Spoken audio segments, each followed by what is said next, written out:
you're not as addicted to your phone as you think. You are avoiding something deeper. So what is it? Are you lonely? Are you heartbroken right now? Why are you scrolling? Why are you actually scrolling? There's a reason to why we are scrolling. Me too, myself included. I'm not excluded from this thing. I've scrolled when I'm avoiding a big emotion, and we label this fun. We label this entertainment. And it's like digital comfort eating. We are consuming digital junk food constantly. And it doesn't last in our body. The same way we reach for a burger when we're really hungry, and the burger lasts in our stomach for 20 minutes and then we're hungry again. It's the same thing with social media. We're taking in so much and it only gives us soothing for like 60 seconds. That 1 hour, 2 hours at best. And then we're back to feeling empty. We're back to feeling lost. We're back to feeling the things that we are avoiding because we are spending a lot of time scrolling past our true emotions. All that avoidance, it doesn't take away the emotions we'll feel. So if we feel heartbreak, the heartbreak is not going to go away because we're scrolling. No, it's going to stay in us, and it will only get worse because we have not addressed it. Loneliness is only going to get worse because we have not addressed it. The avoidance delays the healing process. Even on TV, it taught people, especially women, we were taught if we're feeling sad to get a tub of ice cream and eat it. And I can't lie, I fell for that trick back in the day. Like if I felt really, really down, I would be like, oh, I just need to get myself some Ben & Jerry's and eat it and I'll feel all better. We've been conditioned to believe that that's going to make us feel better. The craziest thing is I've called it relaxing. I said, oh, I'm just relaxing. I'm having self-care time. And then I'm scrolling. But is that really relaxing?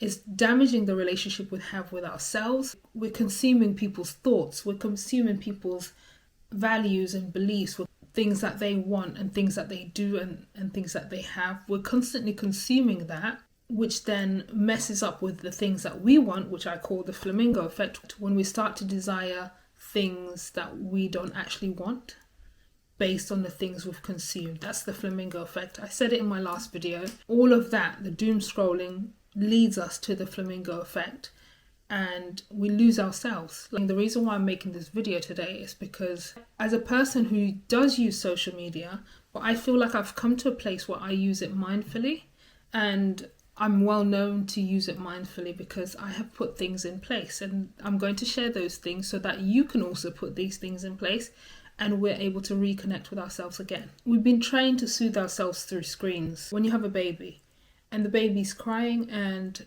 most parents tend to put the pacifier or the dummy in their mouth, when really the baby's cry is a signal for something and they're not able to cry because something's in their mouth.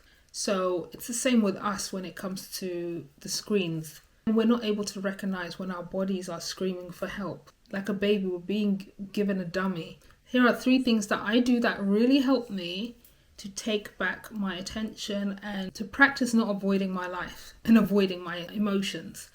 The first thing is I always promise myself to give myself an hour a day where I'm just alone in my thoughts, in quietness. I prefer quietness. I don't know what you might be able to do, but give myself that time to really think, okay, what is it that I'm feeling, to come back to myself.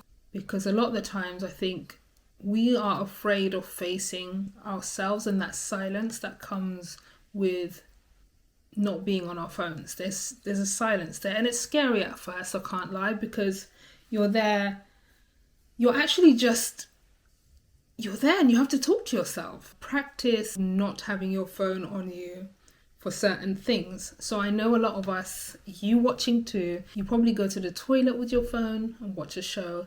You probably shower with something in the background. You probably cook with something in the background. You probably have headphones on, listen to music as you go about your journey. And that's what I'm seeing with everyone around us. And it scares me. I don't know why I have this conviction in my heart where I can see the dangers.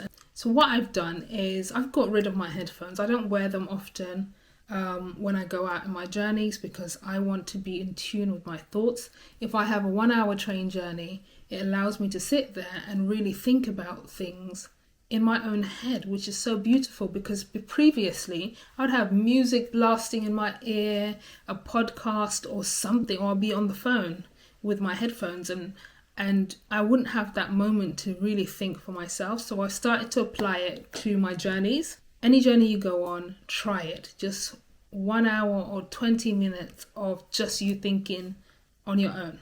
No distraction, no screens, because stillness is great for your clarity.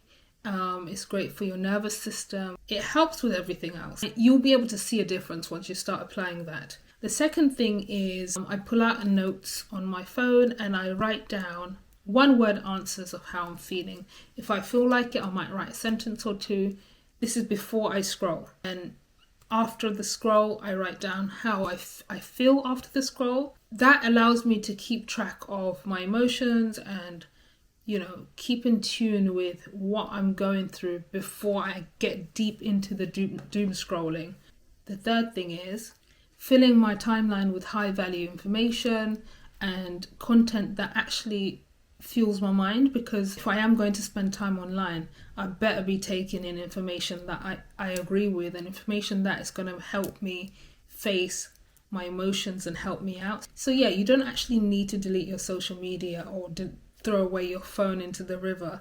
You don't need to do that. You just need to put in things in place and be aware the effects it has. That's why I'm sharing this video, because in hopes that one person will hear me and say, you know what, I'm going to try these 3 tips that Kimmi suggested and apply them into my life, and then they can also get their mind back in some shape or form. And that person hopefully can be able to face what they're feeling. If one person can face their emotions and what they're really feeling behind the scroll, I will be so happy. So if this resonated with you, please leave a comment down below on which part that you enjoyed. If you also struggle with doom scrolling, please leave a comment or leave something there for someone else to read, and we can help each other out. I hope you've enjoyed this video. I will see you guys in my next one. Bye.